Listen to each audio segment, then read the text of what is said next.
Hello, beautiful MILFs, and welcome back to another episode of the MILFs Who Pivot podcast, where the term MILF is short for Money Making Independent Lady Friends.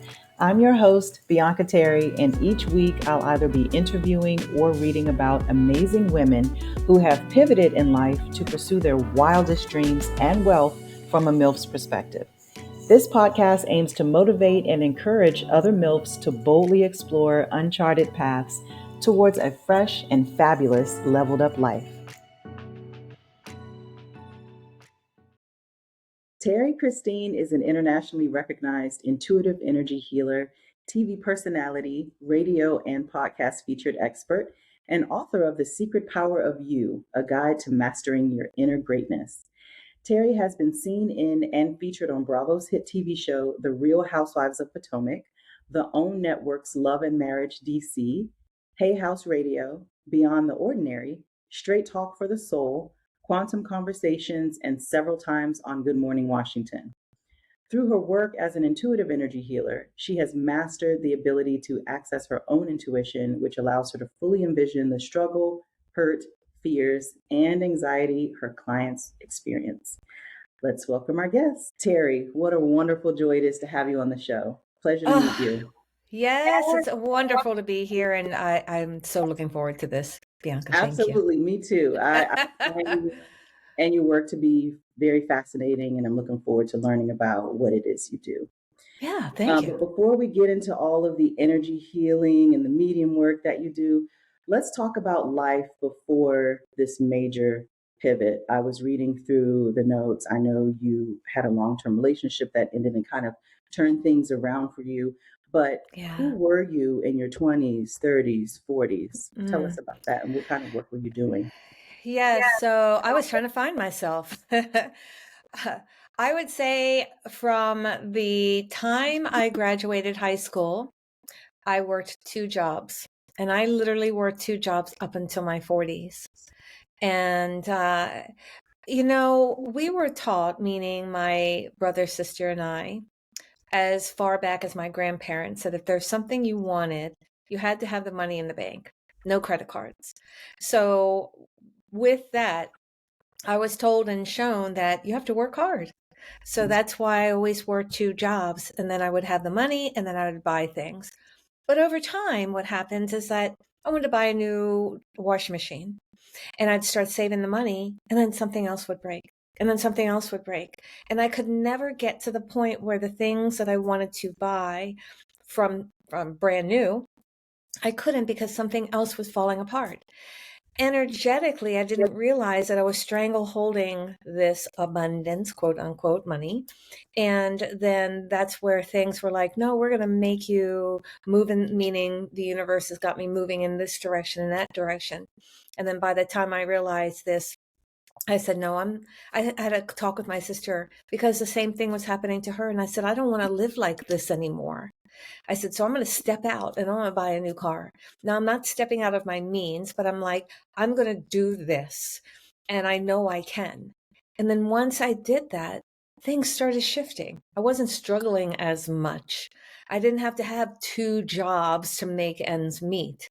And then things started flowing. And then that's when I got into the relationship with the father of my children. And things started changing because my sister and I were shown, well, I have a brother as well, but we were shown in our 4 walls. My dad was a long haul truck driver. Mom had a job. And with my dad being gone so much, it was almost being raised like with a single mother. And so struggle, electricity cut off, eating a lot of pancakes. And so within those 4 walls, that's what I saw. Money is hard. You got to work your ass off to get things done. You have to serve your man when he comes home. So when he would come home, we'd grab his legs, he'd pull us with his legs. And then he's like, you turn on the TV. You get me something to eat. You get me some iced tea. And so all 3 of us were serving him. Mm-hmm. And so then now as an adult, I was told and shown that you have to serve your male partner. So that's what I did. But in my heart and soul, I was not happy. I couldn't understand why I was pouring so much into someone to not get anything in return. He read his newspaper, he watched TV, took care of the outside of the house. I took care of the 2 kids. I had a job. I took care of everything on the inside of the house, and I was miserable. I pretended on the outside of the house that everything was great, but on the inside, I cried, I cried, I cried. And that last year, I remember my daughter, and every time I talk about this, I have to get through this. But she came over to the bed and I was crying. And I would always cook dinner and then say, I'm going to go upstairs. I'd lay on the bed and I'd just cry until I had to go to sleep. She came up, she put her hand on my hip and she started stroking my leg. And she goes, Mommy, don't cry. Don't cry anymore. But to think that my daughter had to lift me, it's gut-wrenching. And so I decided, you know what? If this is how life and love is, I don't want it anymore. Mhm. So I started saying, okay, God, take me away, take me away. And I knew that I could not physically do it. I just didn't have the strength to do that. So, but I was at my absolute lowest. So I can relate to the people that do take that step. So I woke up, I looked at the clock, it said 3 a.m., crawled into the bathroom and I laid on the floor. And with every ounce of my soul, I begged God to take me. I was done and complete. Mhm. It was a form of lucid dreaming. I was completely awake, but my eyes were closed. And as I was doing this begging and crying all the way, gut-wrenching crying, I started feeling this sense of expansion, but my eyes were closed and I'm like, God, I gotta go. And then it was this ease into, I'm in bliss. My eyes were closed, as I said, but I could see stars all around me. I swear I knew I was in the middle of the universe. I was completely expanded. I was free.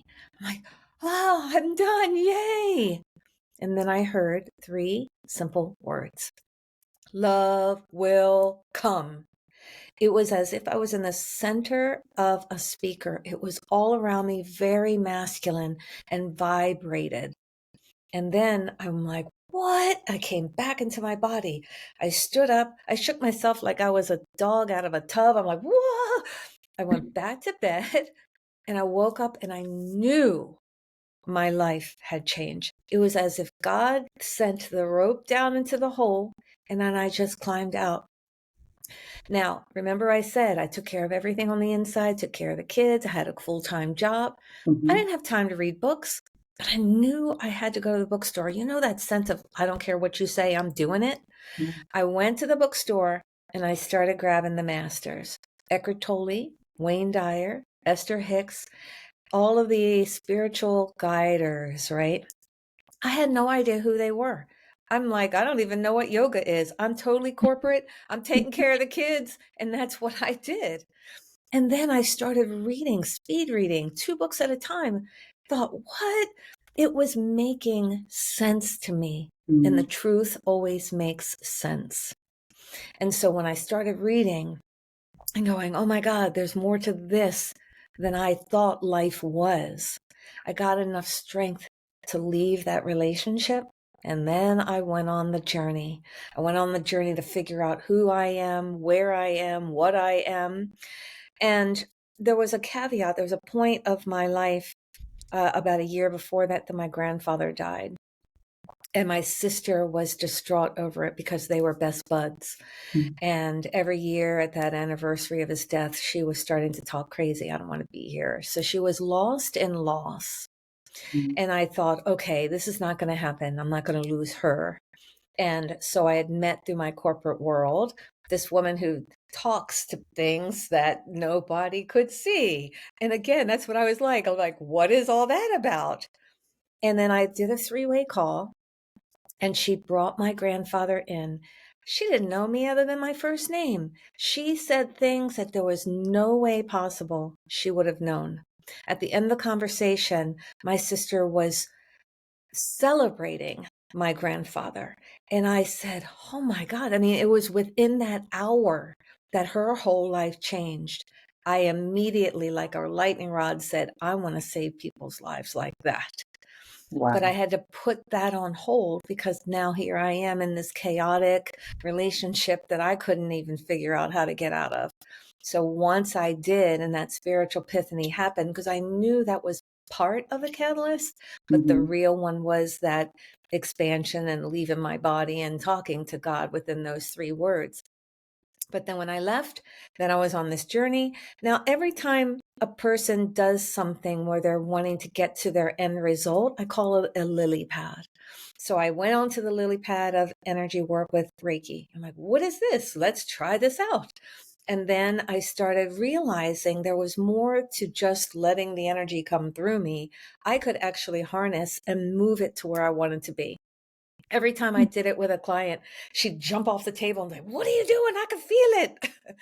So But wait, you were doing Reiki, you weren't receiving it no, as a I was tool. actually You were doing it. performing. Oh, wow. I was the practitioner, but at the time I had actually left corporate because I changed my entire life. I left Yeah. corporate and decided to go back to school, and then I was an esthetician. So while they were on the bed, I'm like, ooh, I'm gonna play with this, right? Mm-hmm. So each one, and most of them were women, each one would jump off the bed saying, what are you doing? I can feel that. Oh my God. Wow. And then I realized that I started visualizing this energy the way I breathe. I bring it in, and then exhaling, I could move that energy where I wanted. And then I started seeing things. And then I took an intuitive development course. That was the next lily pad. And then allow me to strengthen my trust inside, to shed away my own childhood traumas. And so that way I could feel the full connection to source, God, energy, higher self, whatever you want to label it, but I'm going to call it God. So I could feel that connection to God. I could know that I could trust it, and I could trust myself. So I Mm-hmm. strengthened my clairvoyance, my audience, and sentient, which means that I can hear conversations in my head. I can see movies in my head. And that clairsentient is just knowing. So if I were to work with you, I'd say, Bianca, I don't care what you're saying. I can feel it. I am right on it. And that's the clairsentient. And so people come to me, and this is that transition. So people come to me with feeling stuck, living in lack, can't get the clarity they're needing or wanting, but feeling that they just can't get to that end result, but it's right there. And so I'm not talk therapy. I will tell you about you because I'm connecting to your energy, and then I can see it, feel it, know it. And then I share it, and then I shift it because I'm working in the subconscious. So I do remote work, and I also have a private studio in the metropolitan DC area, and I can see people face to face. So some people, well, I encourage anyone who's local in the area to see me, but then there's people that fly in to see me. They fly me to see them. And I mean, it's just expanded everywhere. Yeah. How fascinating. I mean, that is Yeah. such deep work. So when you talk about clairvoyance and I think you said clairaudience Audience. and The sentient, clairsentient. sentience? So the clairvoyance is the seeing, the Mhm. clairaudience is the hearing, and the clairsentience is the feeling, the knowing, that all encompassing. So I Wow. want to talk about that because at the beginning of my journey, you're just learning, and I could see things, and I would say, okay, God, you need to help me see patterns so that I know that I'm right on it. And then what ended up happening is that, I could say, all right, I could see in my mind's eye that this is a challenge, but I would see like two fish swimming. It wouldn't be mom and my client arguing. It would be like a clownfish and an angelfish swimming in the sea. One would jump out of the ocean and then swim away. And then that would tell me someone's leaving the family unit, right? And so being able to feel it, so I asked God, give me that rock solid. And what ended up happening is that when I was picking up energy and telling and sharing what was going on with my client, I would say, I know, I'm feeling it. It's almost as if, Bianca, that I received a Christmas present that was unexpected and over the top. It's that feeling. And it's just all it's almost as if I'm in the tub with it. And I'm like, oh my God. And then when I started realizing there's a feeling, there's the feeling. Then I started seeing the repetitive pattern of the feeling, which I had asked for. And then I had to be present to receive it. And then I started sharing that here's the pattern, and now I'm right on. But that was so many years ago. But as you learn through this, developing your intuition and supersizing your clairs, there are 6, but those are the major ones that people, you know, that people need and want. Because when someone says, what are you doing? They want to know and see, unless I can see it and hear it, because that's more of a confirmation, because that's what we do. We use our eyes to see as proof, our ears as proof. So when I'm seeing it, I'm sharing it, meaning what is going on in their subconscious that's keeping them stuck. And I'll talk about a pattern from their childhood. And I'm sharing, this is about mom, and you were 5 years old. Let me see the movie. Let me tell you what the story. So I'll see a movie and I'll share it. And every single time, I didn't see that coming, they'd say, or, oh my God, that story. So that's why I said, I'm not talk therapy. You don't have to share your life history. I tell you what's in the subconscious, going directly to the core immediately, and then working it. Where, and I support talk therapy. I have many clients that come to me that do have a therapist. They come to me, then they take what I've told them to their therapist, and it knocks years off. They're like, okay, now I understand why my client, which is the therapist, is saying that she's struggling with, because I just gave her the piece of the puzzle. Oh my God. So, Terrie, my question for you is, how does one prepare for this kind of work? I know you read books and you Yeah. studied Reiki, but is this more of a spiritual gift, or is there like a program you have to go through or work with another person to get to a point to be able to do this kind of work? Yeah. Well, it was a combination. So let me ask you a question, and then we're going to dive deep into that. Has there ever been a moment that you had a thought and you're like, I'm going to make that happen? And you moved into it. And then all of a sudden somebody came to you, a girlfriend, and said, Bianca, I, I have this idea and I wanted to talk to you about it. And then you said, you know what? I needed that. That's a good idea. I need it. And because you felt stuck and somebody came to you. Have you ever had anything like that? Yes. Okay, so that is your thought that you're putting out into the collective energy, and your friend caught it, excuse me, because she had the moment of having her mind free, meaning not having goals set, not worrying about what she's going to wear or cook. She was completely open to receive your thought and come back to you and said, oh, I had this idea, right? So that's where we do have it in us. And it's our thoughts that can generate our end result. We have to be open enough to receive it. Like your friend was open to receive it and came to you, shared it, and you're like, I need that, right? And then you could be driving along. This is another one, and you're like, you need to go to the left, and something in you, or you might have heard, go right, and it's your voice. And you're like, I'm not going right. Has that ever happened to you? Mm-hmm. Okay, Absolutely. so that's right. And most of the time, someone will, I'm not going right. I don't have time for that. I have to go over here. And what made me, that was crazy. No, I know where I'm driving to. But what we do is we'll discount what just happened, because we'll think that was us thinking we should be going in that direction. No, no, I know where I'm going. Mhm. That's also a gift, but we discount it. We think it's a coincidence, and none of them are. So we have to strengthen your trusting you and not questioning what is coming at you. Here's a perfect example. And it happens to me too. So I opened the door, I needed to go somewhere, and the sky was blue. And I heard, get an umbrella. And I'm like, whatever. The sky's blue. It's clear. No, I left. By the time I'm getting home, I was 20 minutes out. It's pouring down rain. And all I could do is laugh, because I was gifted that information, but I chose to say, hell no, it's blue. It's gorgeous outside. So it's those moments and those thoughts that do happen to all of us that we question and doubt it and not take that initiative to step into what comes to us. Mm. And so now, because I wanted to share that with you, because everyone has it. It's a you've experienced, and everyone experiences it.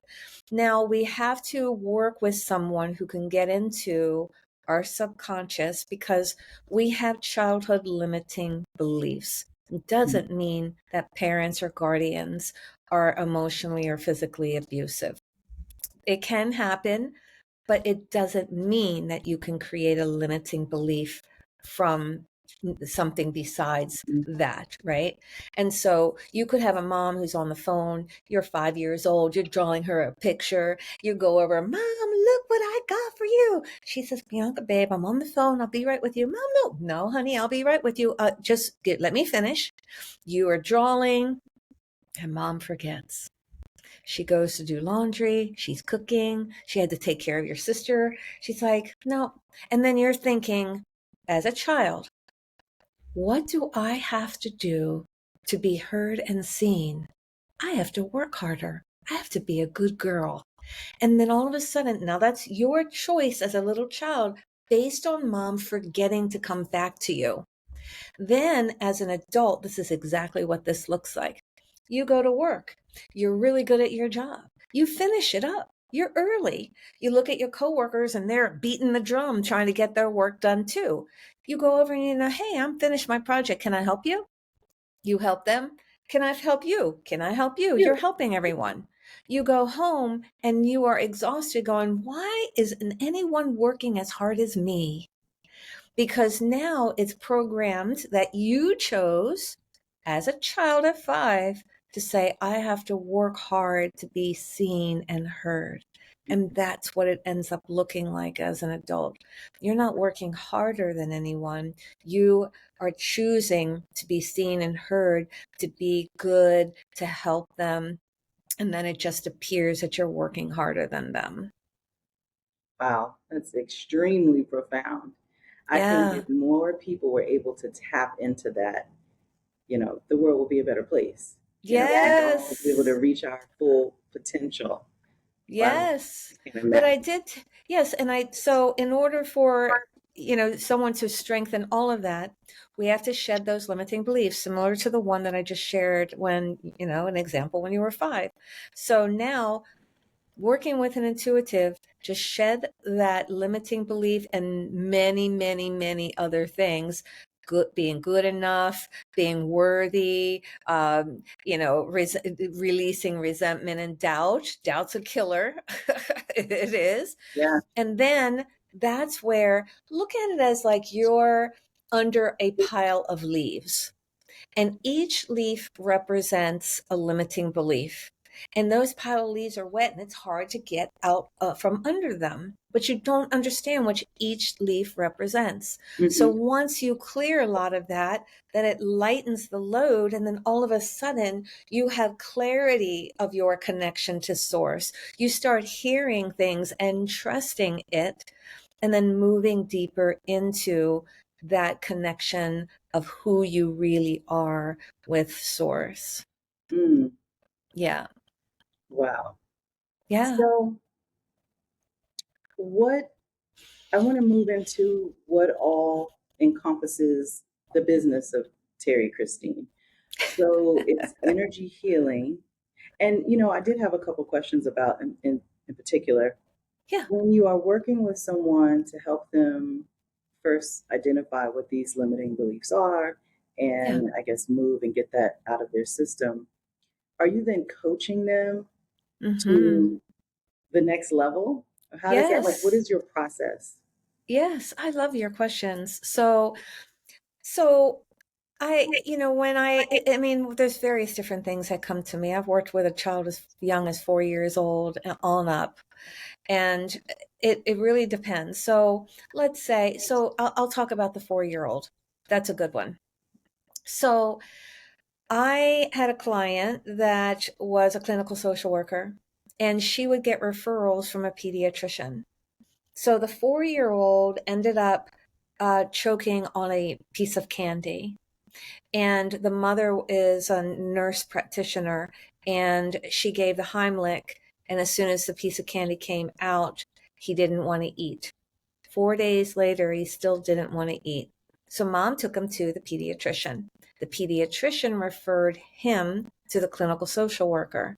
Clinical social worker was my client. She says, oh, she needs Terrie. Because now it's fear. It's the subconscious and conscious merging together in fear with the child choking, I'm going to die. And that's why he said, anything going in my mouth is going to kill me. So the first time I saw the child, he was sitting on the floor and I put my hands around his throat because now he has an emotional connection to something physical that happened. So I needed to clear the emotional connection. Voila. So I cleared it. I felt a little shimmy on it. And then I told his mom before she left, I said, be careful not to show any form of candy that was similar in shape. I said, or he's going to be triggered. I said, after a while, he'll forget and we'll move on. 6 months later, Easter pops up. She has that candy in an egg. He opens it. He doesn't want to eat. It was that candy again. She had forgotten. He comes back to me, and then I put my hands on him, and he started merging as if he was the embryo. His knees started coming up to him, his head goes down, and his thumb went in his mouth. His mother looked at me. I looked at him. She said, my son doesn't suck his thumb. I said, I didn't put it in there. What I was doing was shifting his energy back to where he was being reborn, to let any fears go in that moment forward.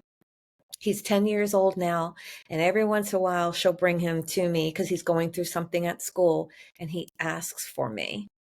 So it's a deeper level of the subconscious that I'm shifting so that you're freeing yourself to receive what you're asking for. Freedom from fear, uh, uh, lack, because I get the lack a lot, and knowing that, you know, life is supporting you, but I'm bringing it into a space where it's safe. I'm giving clarity. So what happens is that, so for him, I didn't really have to share much with him. Oh, I got a flash of another little boy. It was funny. I love my flashes because it's telling me I need to share. Mm-hmm. So he was 8 at the time, and his mother said he was bullying kids. Mm-hmm. And so I did my little, you know, magic on him. And I remember telling him, she even repeated it several times. I said, just be good. I said, in the end, just be good. And she said, for months, he would walk over to her. I'm just being good. And she said it shifted him completely, that he stopped bullying. Mm-hmm. So because I hear things, I'll hear, just like the flash I got, I'll get flashes when clients on a table of maybe some things that I personally went through because I walk the walk and talk the talk. And then people can really relate to what I'm saying. And they're like, oh, she's not just some guru sitting on the shelf and she's magical and nobody else can do it. I've lived a life of struggle and pain and resentment and hurt that I can help them relate, knowing that where I am, if I can do it, everyone can do it. And so I'll give like tips and tricks on how to see things differently, how to become more present. When I have clients that come back the next time, the first thing I say is give me aha moments, things that you were thinking and then it happened magically. You were driving to work, you were thirsty, you get to the office and your coworker said, hey, I got a bottle of water. I just happen to have an extra. Do you want it? And that answered your call to thirst driving to work. It's just being present. And so when a client comes the next time, I'm keeping them in the state of being present. And then I start doing other things. But it's, you know, like if they, you know, are starting the conversation with being negative, I say, okay, let's bring you present to What can you see as positive in this? How can you see that even though you might have been terminated from your job, what were you saying? Were you saying, I hate that job? 100% of the time they say yes. And I said, well, you terminated yourself. Mm. So you have to find something good in, even though you don't like it, you have to find something good in it so that you can have the extra time to continue to look for another job, or you're going to cut yourself out. So see how I bring them to the present state of what are they thinking, how are they acting, and then changing it, and so that they can attract more of the things that they're saying they want. Mm. I love that. That makes perfect sense. Yeah. And so for each client, are you tailoring a program for them, or is there a typical time frame that they need to do this work with you?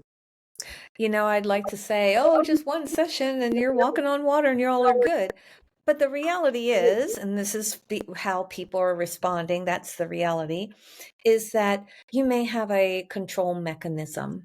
And it's very interesting how it shows up for me when I see it in clients. So they're laying on a massage bed, or even we're going to talk about the ones when I'm seeing face to face, because I can see control remotely as well. But Mhm. face to face, shoulders represent a perception of burden. So I'll stand on this next to the side of the bed, and everyone's fully dressed.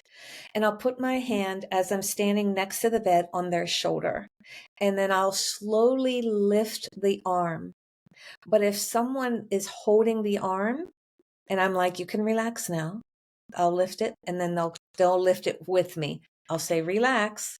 They'll let it go. I'll start lifting, and then they start lifting it. That is a form of control.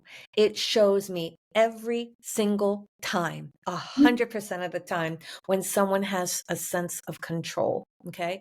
Others, they'll lay there and I can lift them all up and they'll just lay like a doll that I can move around. But when I say, oh, you're living in, you control everything, especially with the ones that won't let go. Like, I'm trying, right? And and then I tell them that it's going to take you a lot longer if you do not visualize yourself in a pool with little floaties on. Just visualize that. So that's a technique. I Mhm. hope everybody's getting it. The ones that feel like they control everything. Visualize yourself in a pool with the floaties and let it go. Just float. And then there's where you get into that state of letting go of control. But then it's the end result that they're trying to control. Mm. So now, if I'm dealing with a client that has any form of control, and I would say about 60% of the people have a form of control, it can take them longer because now they're trying to control the end result of what they want from me. Uh-huh. And it's subconscious, remember. Now, consciously, people can say, yeah, I got to control everything. I need to know and dot the I's and cross the T's, right? But then there are others that subconsciously, when I see it in their arm, and it's that control. And then judgment. If you're trying to say, you should be saying that, that's a form of judgment. You can't tell someone else what they should be saying or how they should be acting. Mhm. I hear a lot where couples come to see me as well, and I'll hear one of them say, well, I wouldn't do that. But that's you not doing that. They have a different soul and a different body and a different childhood and different limiting beliefs. And they may be feeling more comfortable in doing that. You may not. So when you're realizing I'm putting my judgment on people that you think they should say things a certain way or do certain things, you're not going to be able to allow yourself to let go of the control, the resistance within you, and then you're setting your own self up for failure. Yeah. Mhm. Are you talking about me, Terrie?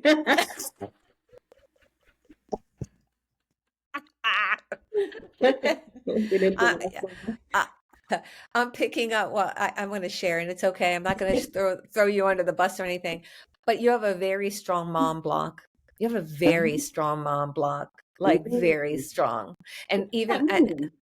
Mom okay, block. so Okay, and thank you for asking. And I know I'm spot on because I can feel it. There's the gift, Bianca. I can feel it. There's nothing you can say. So a block is that limiting belief. And what happens is there's 5 ways that you can pick up limiting beliefs. So mom and dad, or mom and dad like figures, like grandparents. In this case, it is your biological mom that I'm picking up. God is the 3rd, someone else 4, something else is 5. And usually the someone else could be an aunt, an uncle, cousin, that may have you've had a summer with them, and it was the mom's sister comes up a lot, and mom says, okay, you're going to go with my sister on the farm, and then I just got a flash. It's a perfect example. This did happen with a client. It was her mom's sister. So, because someone else is not as often, but she went to the farm, and this woman was so prim and proper. Let me show you, darling, how to set the table. Let me show you how to cook, to bake cookies. Let me show you. And so it was all of the etiquette of how to keep a house, how to bake, all of those things, right? So now she comes and does this for her husband. But what happens is that she's not getting she's following the rules, right? Mhm. But she's not getting appreciation in following the rules. So she feels used. And Mhm. she can't understand in the subconscious space, the subconscious is saying, you have guidance and you have rules of how to maintain the inside of the house because auntie showed you, right? But then in her adult state, she's like, why doesn't anyone see how I'm giving so much through these actions? Because she was shown that through these actions, love is complete. Everyone will love you for these things.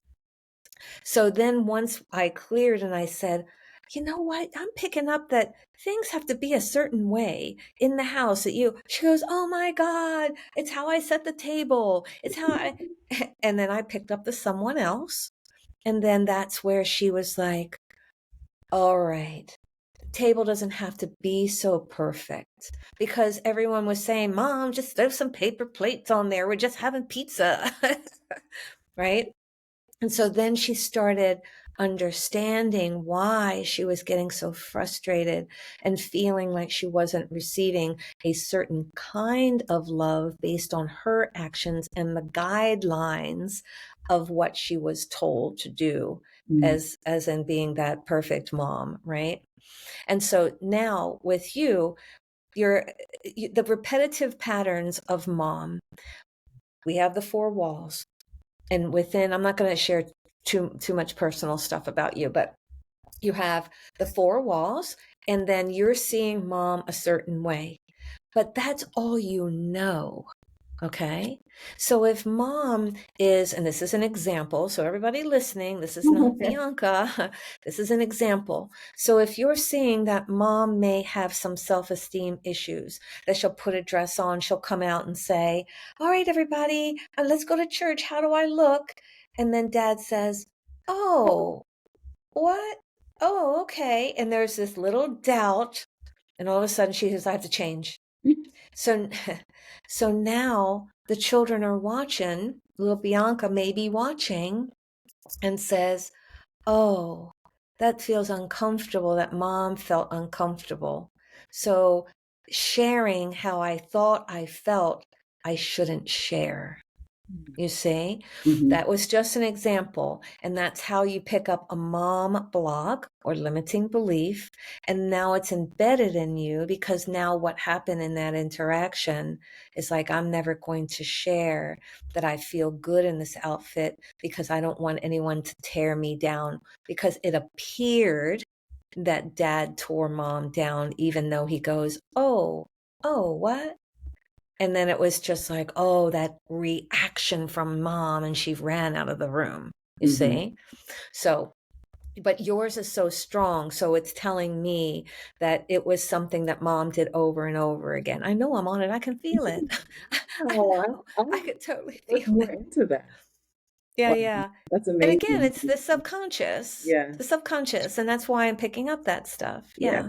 Oh, that's good. I mean, it's good, but it's weird. And it's like, okay, I need to look into that. I like that. Thank you. You're welcome. But yeah, weird is like, oh, I never saw that, or that sounds like not quote unquote normal. But what is normal, right? Mm-hmm. Normal, I live a normal life. I live knowing that I can help people, and I do KNOW, knowing that I can help people in such a profound way Yeah, that can help you. And so now by me sharing that little nugget, the first thing you said is, I'm going to look into that. Meaning now you're taking action on something you may not have realized. And I've lifted you to say, yeah, there's something that needs to be addressed. And you will. You exactly. said it. Yeah, Yeah. yeah. Love it. Well, thank you, Terry. Thank you. You're welcome. And going back to the kind of work that you do, because I imagine at times it can feel draining because you're picking up on other people's energies and you may be, I don't know if you're holding on to all of that, going from person to person. How do you release that or refuel yourself for Yeah. everything that you come in contact with? Yeah. That's a really good question, because at the beginning of learning where I am today, I spent 5 years on a psychic website as a very strong advisor, because I learned how to have the clients in the room. It was one that they could see me, but they could only type to me. And it Hmm. looked just like this, like you and I are seeing, where it was two screens, right? The one screen I could see them typing, and the other screen I saw me physically in because it was a live video. And so when I was on the psychic website, I say, okay, and they would all have names. It would be Charlie Brown or Petunia or whatever. And I'd say, hey, Petunia, I've seen you the last couple of days coming in. I said, why don't you make friends with Charlie Brown? Because, but don't take over my room. And so then people would start coming in as like this family, and I'd start talking. And then when they would pay for me, then both screens go blank, and then I go into a private room where they can see me again, and they still have to type, but it's a smaller little square on the screen, right? And so when I was just practicing with all of that. And the stronger, the more practice I got, the stronger I got. And over time, like I did mind, body, spirit events up and down the East Coast. And people would want mini sessions. So at first they were 30 minutes long, and then over time people would reduce, other vendors, other intuitives would reduce the time frame.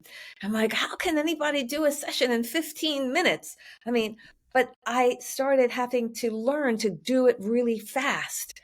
And then all the years of doing all those shows, I did them for 5 years, up and down, almost every weekend, Mm. that I had to really hone in to go really, really fast, speak really, really fast, and then go next for 15 minutes.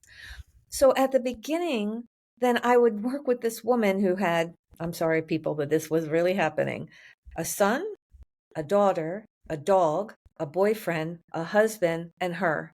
She would come in and she said, clear everybody, clear them all. And by the time I was done with her, I was laying in the bathroom floor, hugging the toilet, going, oh my God. Then my mentor, because I said, what is going on? She said, Terrie, you want it more than she wants it. So I was literally so far in that I'm like, I gotta save her and all of those people's lives. And then it was really making me nauseous. So then I realized I got to step back. I am a catalyst, a conduit, an energy part of, I'm just a piece of the puzzle, but I am the one that I'm the messenger. So I just have to step back, and we both have to do it together. Because I tell my clients, I said, without you, who am I? But also, I cannot want it more than you. So, and I make that clear up front. And so when I started saying, okay, I'm here to do what God is allowing me through this physical body to help you. That's why I give you tools and tips and tricks and all these things, that we have to merge and do it together. then I don't own it anymore. So thank you. That was a great question, because at the beginning I'm like, oh, once I realized, no, I'm here with you, that we have to do it together. And I had to separate from that. So nowadays I can go all day long. And we're going to merge over to talking about the show. When I was doing Love and Marriage DC, I was on both season 1 and 2, that I ended up with an avalanche of clients. I was working 6 days a week, 12-hour days. There were so many people, because they saw the real energy work. I heard there's no trickery. There was no trickery. What I do is real. And so, and people saw it through the show. And so I had all of this avalanche, but it was energizing me. I'd jump up and go, okay, I'm starting at 6 a.m. I got to get up at 4. And I'd literally walk in. I was raring to go. And then I realized, I can't burn myself out. But it was just like a waterfall. It's all going to come. And then slowly it just sort of, merged. But I do have a lot of clients, not like that though. And then I just needed to get through all of the people. But, there's a balance with what I do and how I do it, and providing just, I'm the tool for your success. Mm-hmm. You're able to separate that. And Yeah. I couldn't imagine doing that. I imagine, holding on to people's grief, especially in your work as a medium, if you're still practicing that and offering that service. Just Yeah, I thinking do. about, even when I meet certain people, before meeting them, I can pick up, certain energies and feelings from them. I couldn't imagine, work. I was like, how can I flush this out? I don't want to take this home with me. So, Then you just don't. It's yeah. not about how to I don't want to. You just, Hmm. no. You Yeah. just don't own it. You end up being look at it as the bystander. But you're looking at them, you're hearing them. It means something to you, but it's not going to change how you feel. And so when you want it more than they do, then it changes how you feel. Yeah. That's where we get kind of confused and lost with our family members. So a tip that I tell people is remove the label. So now you're taking mom off, and now you see a woman right in front of you that could be, and this is not your mom, Bianca, so I don't want anybody to think this. So when I say your mom, this is everyone. I'm talking all encompassing. That now you're looking at a woman who struggled growing up, who saw a mom who struggled with money. Mm-hmm. And so now you have a mom who hangs on to money, right? And this for any listener. And then now you're like, oh, now I've got those patterns with struggling with money, right? And so when you're making yourself fully present and saying, I don't want to own what my mom is going through, that I can do it differently. Again, no judgment, talking to her. But if she's like, no, I have to do this because she might have saw her mom struggling so much that it put her in poverty, right? That we have to understand that we are our own soul and our own body, and that you see other people, you interact with them, but you can't force them to change. You can't force them to see things differently. You can share it. So such as the clients that come to me, but they're paying clients. So they have something in it. Yeah. And I know I have to provide more value for what they're paying. So they're going to walk out and say, that was off the charts amazing. It's changed my life. Yeah. Wow. Very, very profound work that you're doing. I love Yeah. it. I Yeah. thank you. I actually think you covered everything. I had a ton of questions, and I feel like I know so much more about what you do, how this works. Like I said, I wish we all could just experience that, Yeah. move into better versions of ourselves. What I do is alternative. And I tell people, separate woo woo and just because you don't understand. Mm-hmm. If you have something that you're not getting your end result, may it be something physical. I do work with people like the child, right? And lots of other people that have magical things have happened, Mm-hmm. that it's okay to step into and say, I'm tired of being sick and tired. I want to change the way I am. And, you can blame everything around you, but that's not changing what you want on the inside. Mm-hmm. So it has to be a change within you. So being able to step in something that is different because nothing else is working, Mm-hmm. wouldn't it be quite lovely if just separating yourself from thinking this is too woo-woo, or I don't understand, or it doesn't follow my religion, and I've heard that a little bit. And if that one little nugget, that one person, such as me, can help you get out of the frustration, hurt, pain, lack, or whatever, isn't it worth stepping in to try something that can work? So when I tell people, Absolutely. I get people from that may have a very strong religious background. Yes, they come to me. Actually, I have a pastor, several come to me. Yes, because I'm connected to God. I am telling you things that are lifting, that are life-saving, that can shift and change. If it's not coming from God, then it would be lower. It would be negative. It wouldn't be supporting your end result. So if I'm gifting you, and that's what I say, because it's a gift from me to you and all of that, the opportunity to get where you're wanting to go, shorter, faster, direct, and getting there, it's worth being able to step aside and say, I can put that Bible aside, and that I know, even though she may talk to the non-physical, because in the Bible it says people that do that are not of pure at heart. Mm-hmm. That's not accurate, because time and time again, where I just talked to a woman who her dad died and she just wanted to connect just like my granddad and my sister, and it saved my sister's life. Being able to see it differently and get a message.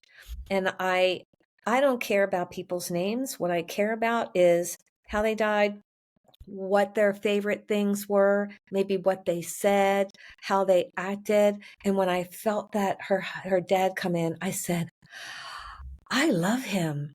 I said, he's really smart. I said, he's spot on and very tedious. She goes, that's my dad. So I say stuff about their personality, of who they are, so that, all they do is, all I need is their first name. That's it. And then I do this way, and I have a vision of how I allow the non-physical to come in. There's just a little process. And it's a door that I visualize right. It's above my head, but sits a little back. And within the door is a window, and the window is light. And around the frame of the door is light. So behind it, I know, is heaven, right? You can label it, let's label it heaven, because I believe that's where everybody goes. So it's heaven. And then I'll say, okay, my eyes are closed, and I'll breathe a certain way. And I'll say, okay, so Samantha would like to have, Joe, her dad, come in. And then I just felt somebody come in for you. And then I feel like either tingling, or someone like sit down next to me, it'll go like that, or I'll feel this energy, that comes, that may push me or come a little bit close to me. And then I'll say, okay, give me a minute. The person is present. And then I'll start asking questions in my head. Come on, my friend. Tell me your favorite things.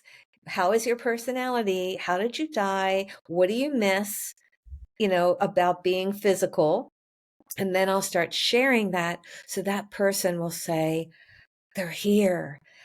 And that way it's an interaction where the person is talking and I'm responding about the dad, what the dad wanted to say, or what they missed, or saying, I see you, you're so wonderful, I wish I was present, and Mhm.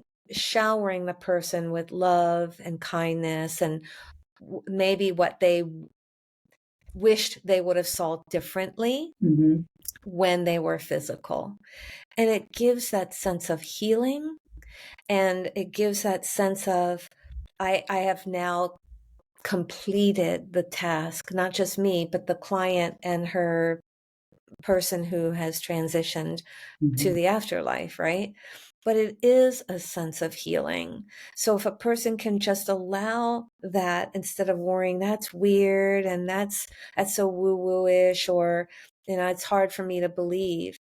But I get rid of the naysayers. And I just want them to have a sense of healing. But again, I cannot want it more than them. But when people are investing and coming to me, they want it too. Exactly. Thanks for Yeah, sharing that.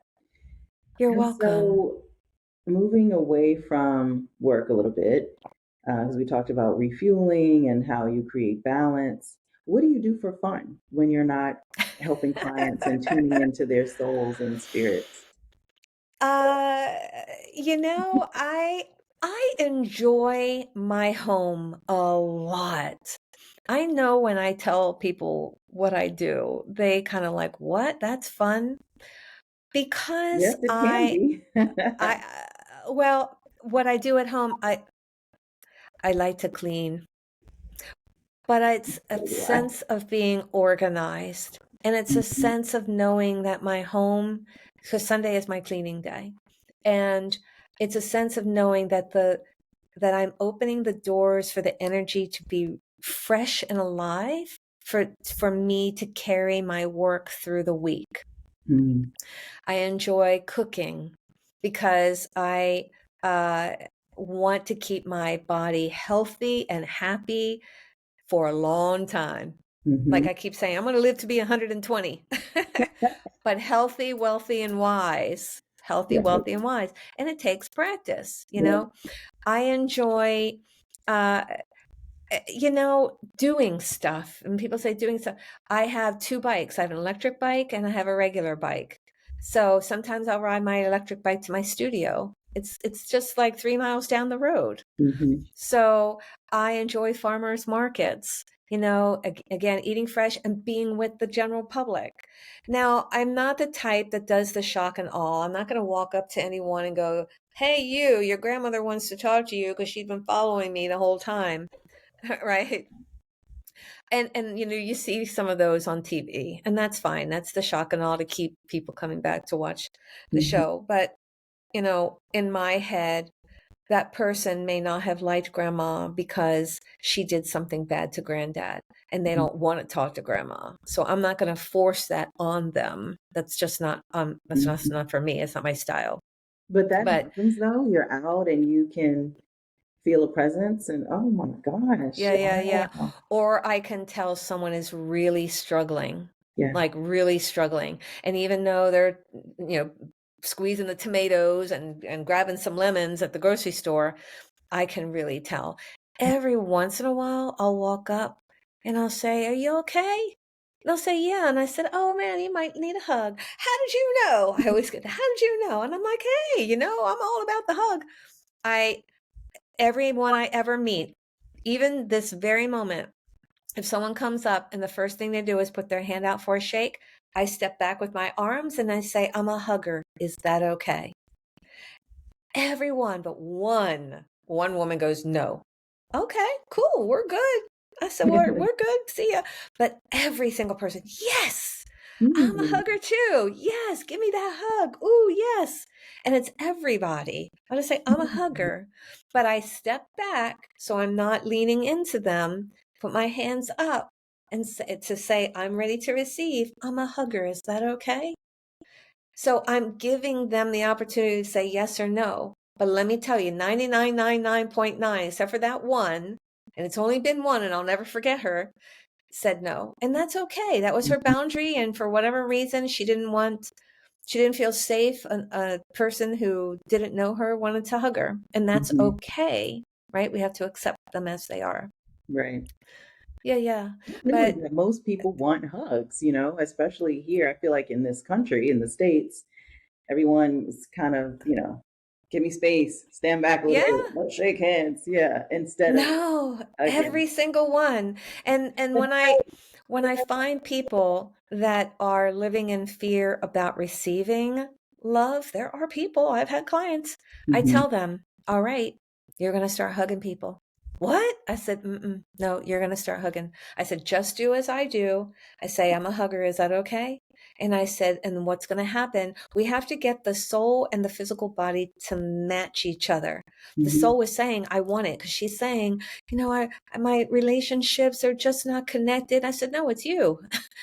You're not emotionally connected because your dad and mom were emotionally disconnected. Mm-hmm. I said, so that's what you feel is normal, but it's not normal in the world. I Mm-hmm. said, so now we have to get your body to remind itself that the soul is saying that this is what I want.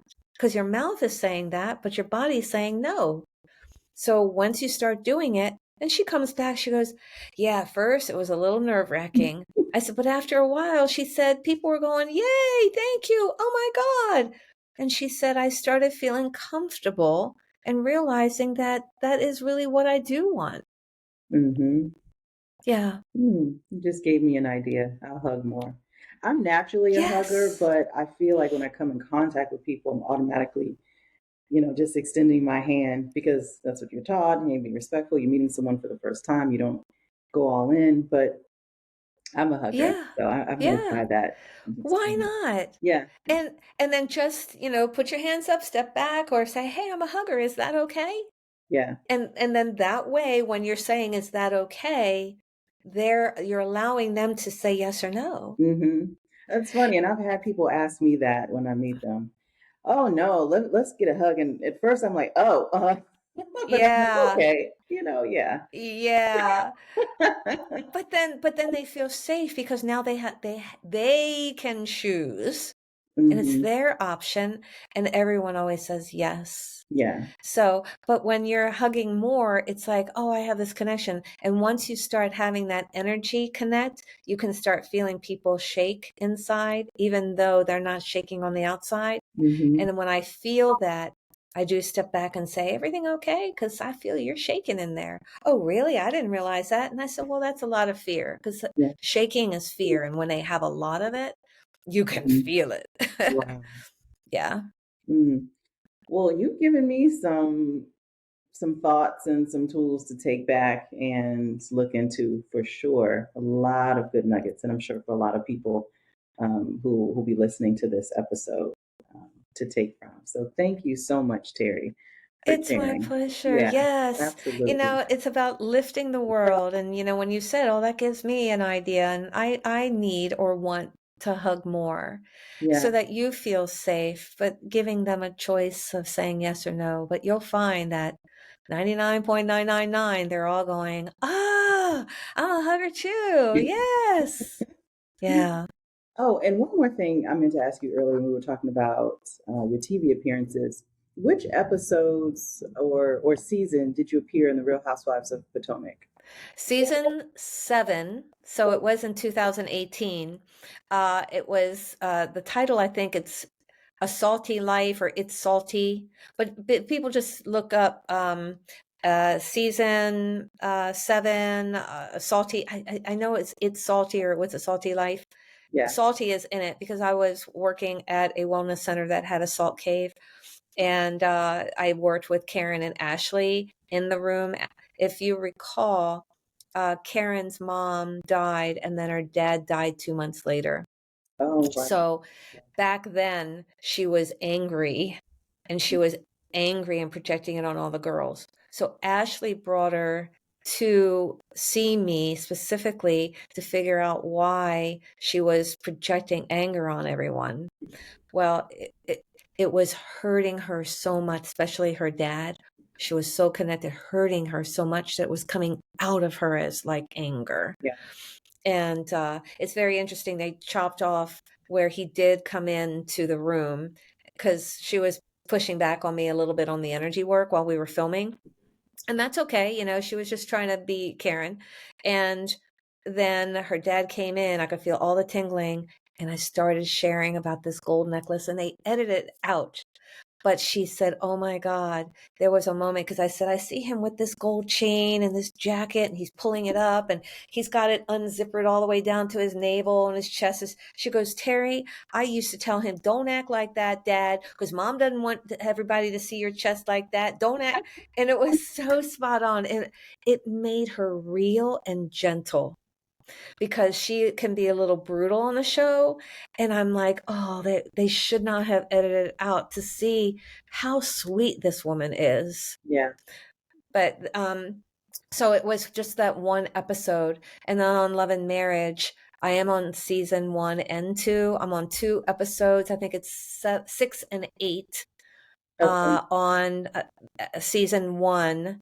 And season 2, I can't remember the episodes, the numbers, but you'll see at the very beginning. I mean, you would think that 6 is already in, but they were building up, because season 1 was the whole new show and beginning and the development of the relationships between the couples.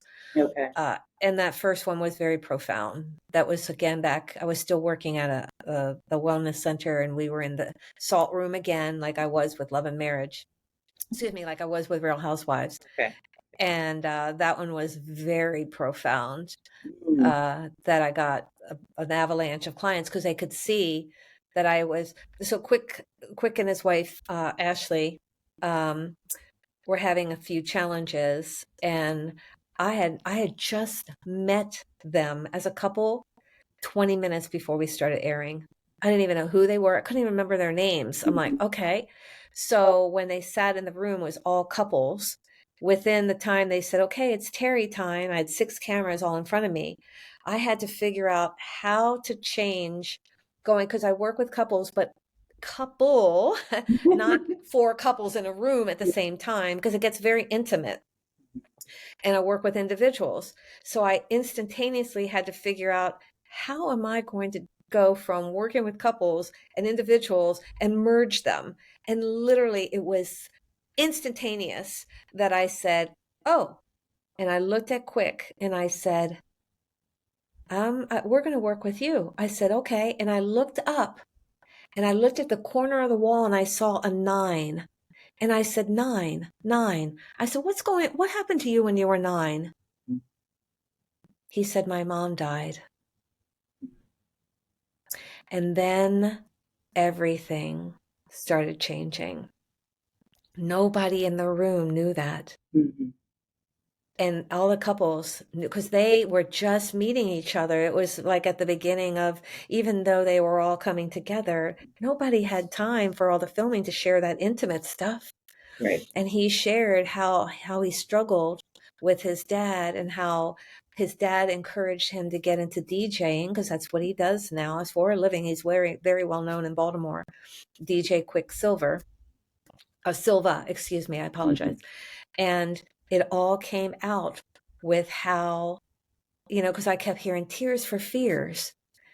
And then that's when, so I shared that, and it was so profound of how he was able to share that. And then Chris Samuels shared, some things with him on, as connecting with 2 men together in the room to support each other. And then Ashley, at times she was a little tough. She had to find her personality on the show, and she has, settled down a little. I mean, sometimes people want to come across a certain way on the show when the cameras aren't rolling. They're different. Like Karen on Real Housewives of Potomac. She's so sweet. She is so sweet. She is. She's not like the character she plays. But sometimes people have to be that way when they're in a group to protect themselves. Mm-hmm. And but that moment allowed all of the couples to come together in a different way of feeling like now they have something real intimate and personal, and something that they can support him, realizing, wow, it's okay to be vulnerable with us. Because mm-hmm. since nobody knew that, and then how he had to develop himself to being a successful DJ. and then the torture between him and his wife, because she wanted to be the center of the stage too, because she has that personality of what about me? And that's okay, because she was missing parts of her, because she was taking care of the kids and taking care of him and taking care of the house, not having to work. That was her job. Mhm. And then now she is, what about me? I do get women that are in that stage. And like I've been pouring into everyone, where am I and what about me? And she was at that state of, I want to be entertaining too. So she was trying to pick up that role, but then they were duking it out. So it really transformed a lot. And the show really helped a lot of them develop. Yeah. Season 2 changed when Monique left.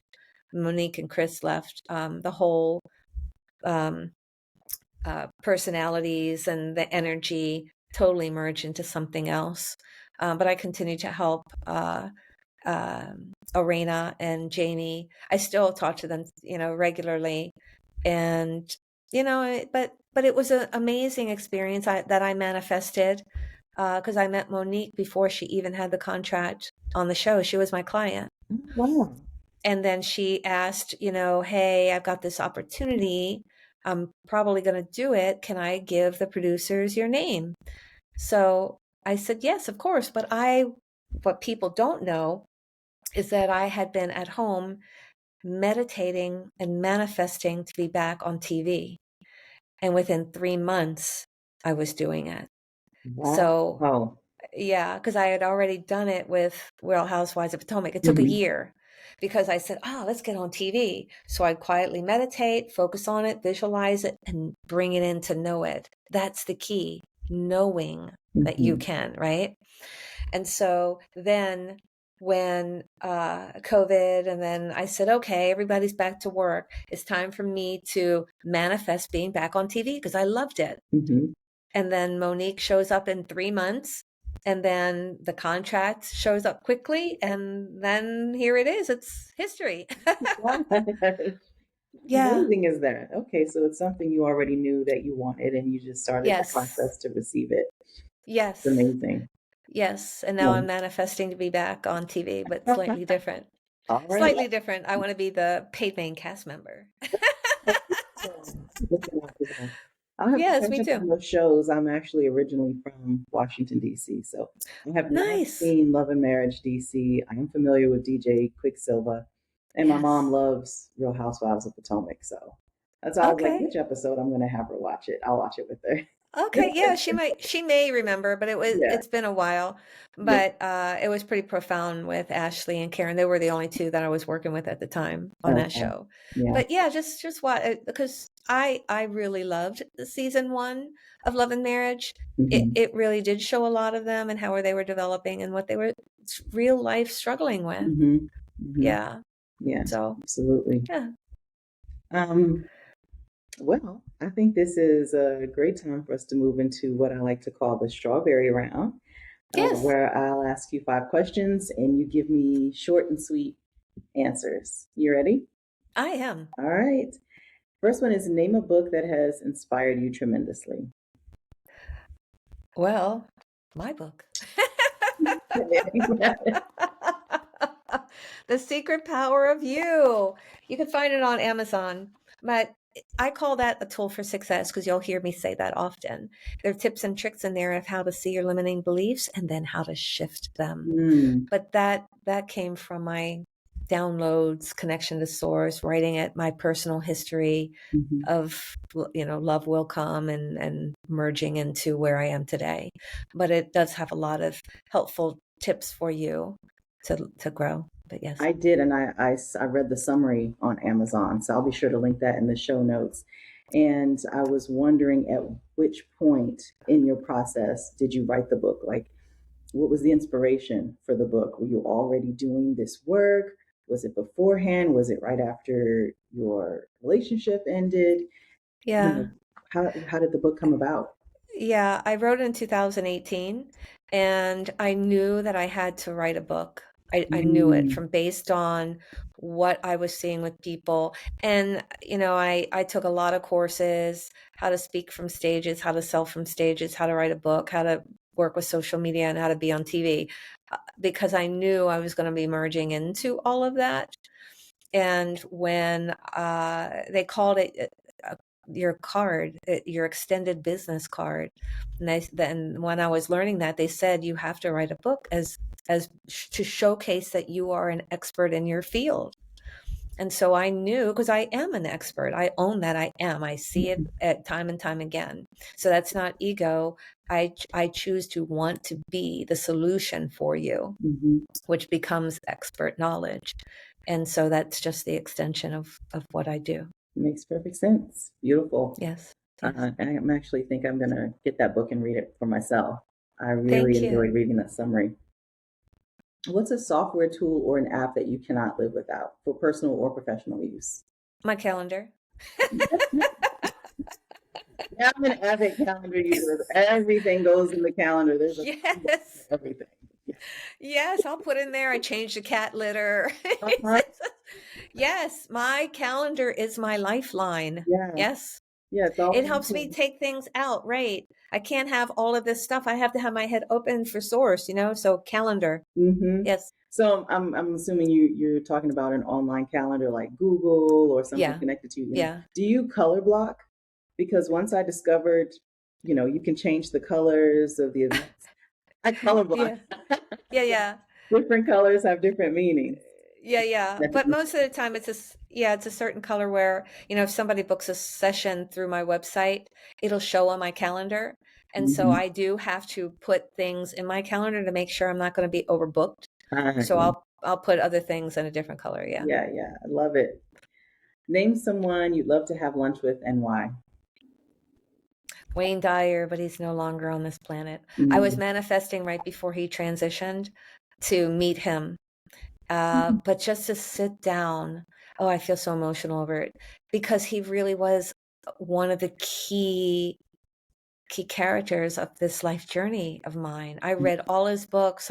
He helped me, the Wishes Fulfilled CD. I would drive to work. It was right at the beginning of learning this work. And I'd listen to the God tones, and then I would just say, I'm a world-class this, I'm an expert with that. And this was at the very beginning. I would say I'm a New York Times bestselling author. I'm a Hay House author. But, I'm an author, but it's my first book. I have more to come, but, and I wanted to be with Hay House, but there were some things that you had to do in order to be a Hay House author. So I self-published through Book Baby. Oh, nice. Yeah. Awesome. Do you have a life motto or favorite quote that you live by?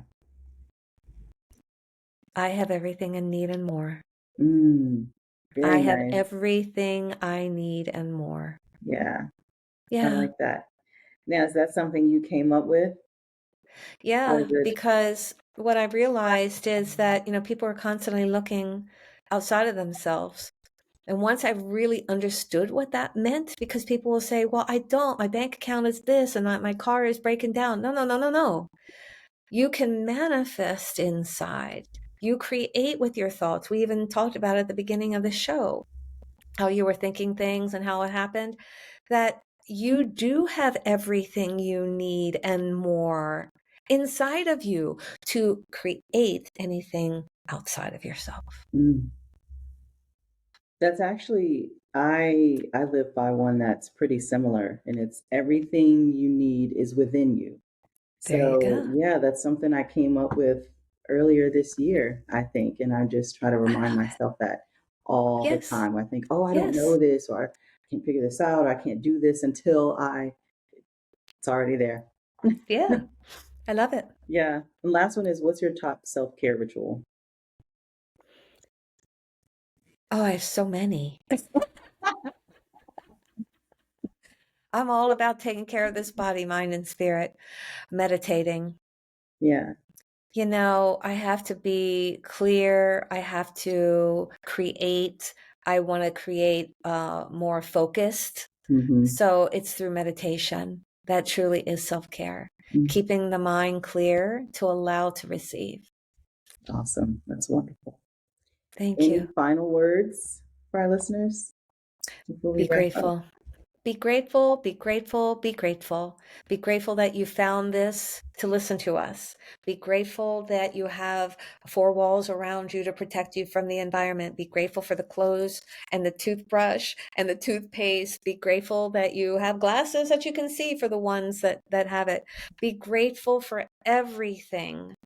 Not just me giving you these tips and tricks, not just the car you're driving, not just the present someone gave you for birthday or Christmas. It's everything in your life. Be grateful. And we all need reminders of that. The Yes. littlest things, be grateful. Yes. Thank you so much, Terrie. This has been such an enlightening conversation. I really appreciate it. I was so excited to talk to you and get to know you. So thank you so much for sharing with me and with our guests. Really appreciate it. Thank you, Bianca. You had to say yes. So it was a team effort here. Yeah. I am grateful as well. And I'm honored. I'm honored that you felt that I would be part of your success. So thank you. Thank you. Thank you. You're welcome. All right. Take care. Nice talking to All you. right. Yes. Ta-ta for now. Bye-bye.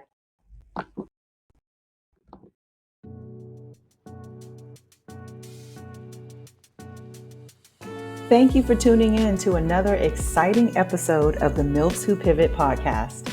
Please take a minute to leave a review and don't forget to follow the show, download the episodes, and share with the other MILFs in your life. Listen in on any of the major platforms, including Apple and Spotify, or watch our videos on YouTube.